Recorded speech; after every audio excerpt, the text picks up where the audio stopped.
करना है, लाभ तथा हानि ज्ञात करना है। क्या ज्ञात करना है? लाभ तथा हानि। तो अगर मुझे दिया गया है क्रय मूल्य, क्या दिया गया है? क्रय मूल्य। क्रय मूल्य दिया गया है 1235 रुपए। कितना दिया गया है? 1235 रुपए। तो ध्यान से देखो यहाँ पर कितना दिया गया है? 1235 रुपए। तो मान के चलो मैं एक अलमीरा या कुछ भी खरीदता हूँ जिसका कीमत है 1235 रुपए, ठीक है। उसके बाद उसे लाने का खर्च 15 रुपए लगता है। कितना रुपए लगता है? 15। तो देखो एक्चुअली तो मेरा टोटल कॉस्ट प्राइस क्या पड़ जा रहा है? टोटल कॉस्ट प्राइस कितना पड़ रहा है? मतलब टोटल सीपी, एक प्रकार से टोटल क्रय मूल्य।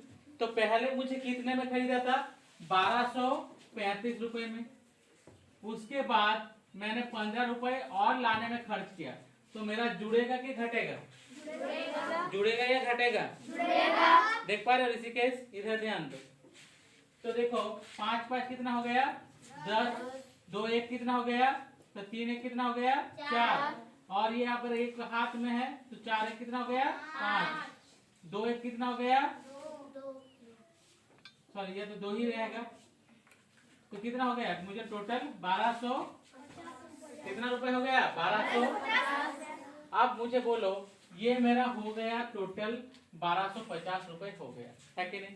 कितना लाने में खर्च, टोटल क्रय मूल्य हो गया 1250 रुपए। और मैं कितना में बेच रहा हूँ? 1210 रुपए में बेच रहा हूँ। कितना में बेच रहा हूँ? तो देखो आराइट था, मुझे बताओ अगर मैं 1250 रुपए में खरीदता हूँ और 1210 रुपए में बेचता हूँ तो मुझे क्या होगा? लाभ होगा या हानि होगा? मैं अगर कोई भी वस्तु को 1250 रुपए में खरीदता हूँ और 1210 रुपए में बेचता हूँ, लाभ होगा या हानि होगा? ठीक है, तो क्या होगा? हानि होगा। क्योंकि अगर मैं कोई भी चीज को अधिक मूल्य में खरीदता हूँ और उसके बाद उसे कम मूल्य में बेचता हूँ तो मुझे क्या होगा? हानि होगा। क्या होगा? हानि, मतलब लॉस होगा। कितना हानि होगा? तो मैंने कितना में खरीदा? 1200, एक प्रकार से 50 में खरीदा था और 1210 रुपए में बेच दे रहा हूँ, तो 4। और इधर क्या बचेगा? कुछ नहीं। तो 40 रुपए मेरा क्या होगा? हानि होगा। कोई दिक्कत? क्या होता है? सेलिंग प्राइस हो गया री। एस मतलब सेलिंग प्राइस, जिसमें हम लोग कोई भी चीज को बेचते हैं।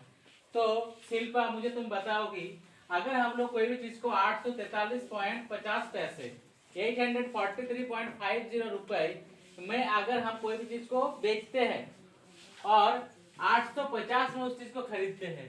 कितने में खरीदे हैं? 850 रुपए में खरीदे हैं, लेकिन कितने में बेच रहे हैं? 843 में बेच रहे हैं। तो सोचो एक्चुअली 843.50 पैसे, तो मैं मान के अप्रोक्स बोल दिया। तो मान के चलो 850 में खरीद के 843.50 पैसे में अगर बेचते हैं तो क्या हमें लाभ होगा या हानि होगा? अगर हम लोग अधिक मूल्य पे कोई चीज को खरीदते हैं, अधिक मूल्य पर पूजा कोई भी चीज को खरीदते हैं, कम दाम में बेचते हैं। किस में बेच रहे हैं? कम दाम में नहीं बेच रहे हैं ना, अधिक दाम में बेच रहे हैं।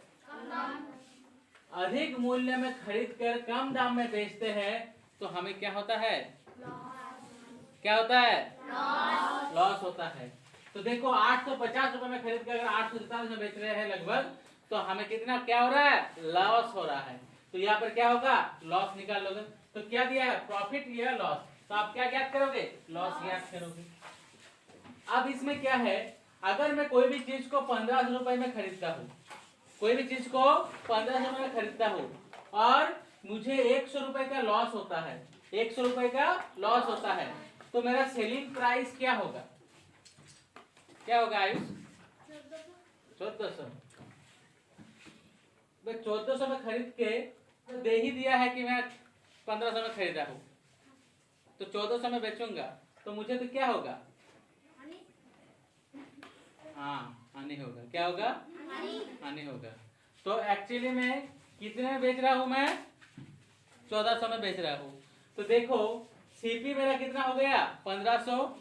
और मैं अगर लॉस कर रहा हूँ 100 रुपए, अगर मैं कोई भी चीज को 1500 रुपए में खरीदता हूँ और मुझे 100 रुपए का लॉस होता है तो उससे मेरा क्या हो जाएगा? घट जाएगा। क्या हो जाएगा? एक प्रकार से हमारा एसपी क्या होगा? 100 रुपए उससे घट जाएगा।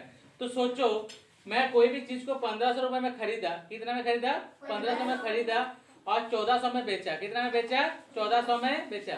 1500 में खरीद कर अगर मैं 1400 में बेचता हूँ तो मुझे क्या होगा? लॉस ही होगा। क्या होगा? लॉस ही होगा।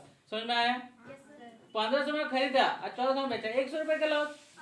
तो मेरा क्या हो गया? 1500 से 100 क्या हो जाएगा? माइनस होगा, सब्ट्रैक्ट हो जाएगा, है ना सोहन? बढ़िया से बैठो। अगर मैं कोई चीज को 4000 रुपए में खरीदता हूँ और मुझे 300 रुपए का लॉस होता है, 300 रुपए का लॉस होता है, तो मेरा एसपी क्या होगा? क्या होगा अंकुश? 3700। Very good. कितना होगा? 3700। तो अगर मान के चलो मैं 4000 में खरीदा और 3700 में बेच दिया तो मुझे क्या होगा? 300 का लॉस हो जाएगा। सही बोल रहा हूँ ना मैं? किसी कोई दिक्कत?